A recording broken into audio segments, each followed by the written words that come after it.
今天分享一个简单又好吃的绿豆糕新做法，劲道 Q 弹，嚼劲十足，夏天吃清凉又解暑。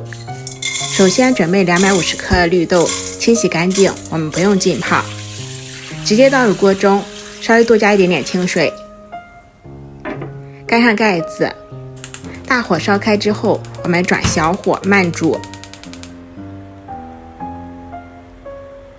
煮到绿豆微微开花，可以用手轻轻地碾成绿豆泥就可以了。再用漏网捞出，控干水分，放入一个小碗中。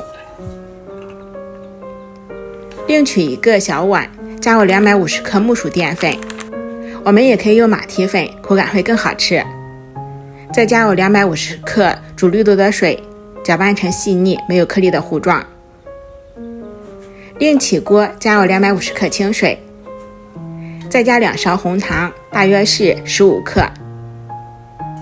搅拌均匀之后，我们大火烧开，再趁热倒入粉浆中，把它搅拌均匀，这样调出来一个生熟浆，里面的淀粉和水就不容易分层。搅拌均匀之后，先放在一边备用。锅提前烧开，再取一个容器，里面加上一层生熟浆，盖上盖子，大火蒸3分钟。再加上一层绿豆，